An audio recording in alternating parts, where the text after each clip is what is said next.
വയനാട് ഇന്നലെ രാത്രി പോയത്. ആദ്യ ഉരുൾപൊട്ടൽ 1:30 ഉണ്ടാകുന്നു. പിന്നീട് 4 മണിക്കാണ്.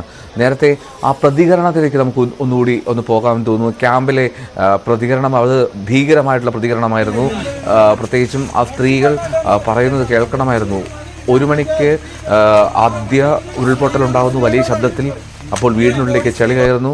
പിന്നാലെ അവർ ഒരു കാപ്പിക്കാടിൽ നിൽക്കുകയായിരുന്നു പുലർച്ചെ വരെ. അതിനിടയിലാണ് 4 മണിക്കാണ് വീണ്ടും മറ്റൊരു വലിയ ദുരന്തം ഉണ്ടാകുന്ന മട്ടിൽ ഭയാനകമായിട്ടുള്ള രണ്ടാമത്തെ ഉരുൾപൊട്ടൽ ഉണ്ടാകുന്നത്. അതായിരുന്നു കൂടുതൽ ഭയങ്കരമെന്ന് ആ സ്ത്രീകൾ പറയുന്നുണ്ടായിരുന്നു. നമുക്ക് ആ പ്രതികരണത്തിലേക്ക് പോകാം. നിങ്ങളപ്പോൾ എപ്പോഴങ്ങോട്ട് വന്നേ? എപ്പോഴങ്ങോട്ട് വന്നേ? രാത്രിയായി. എത്ര മണിക്ക്? ഞങ്ങളൊരു ഒന്ന് പറയും പിള്ളേരെ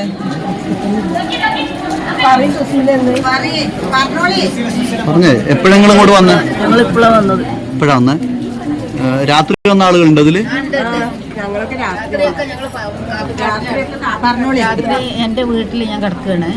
അപ്പൊ കട്ടിലൊരു കുലുക്കങ്ങനെ ഉണ്ടായി. എവിടെ? മുണ്ടക്കയാണോ? ചൂരൽമല റോഡ് ഒരു കുലുക്കുണ്ടായി. പിന്നെ ഭൂന്നിട്ടൊരു ശബ്ദം. അത് കഴിഞ്ഞിട്ട് എന്റെ മുറ്റത്തൊരു മാവൊക്കെ ഉണ്ടായി. അതൊക്കെ വീണ് കിണറിന്റെ അവിടെ കവുങ്ങൊക്കെ വീണ്. അത് കഴിഞ്ഞപ്പോത്തിന് വീട്ടിന്റെ അകത്തേക്ക് വെള്ളം കയറാൻ തുടങ്ങി. ചളി വെള്ളം കയറാൻ തുടങ്ങി. വെള്ളം കയറപ്പോ ഞാൻ എന്റെ പിന്നെ അടുത്തുള്ള ആൾക്കാരൊക്കെ വിളിച്ചപ്പോ ആരും ഫോൺ എടുക്കണില്ല. പിന്നെ പുറത്തുനിന്നൊക്കെ ഒച്ചയും വിളിയും ഭയങ്കര ശബ്ദത്തിൽ ഒച്ചയും വിളി വരുമോ എന്നൊക്കെ പറയുന്നുണ്ട്. അപ്പം ഞാൻ കട്ടിൽ നിന്ന് നീറ്റിട്ട് താഴെ ചെരുപ്പുണ്ട്. ചെരുപ്പിൽ കാലേക്കുമ്പോൾ ചളിയും മണ്ണും. അപ്പോൾ എനിക്ക് ഭയങ്കര പേടിയായിട്ട് പറിച്ചു. അതുപോലെ പറിച്ച് ഞാനിത് നല്ല സ്മെല്ലും വരുന്നുണ്ട്.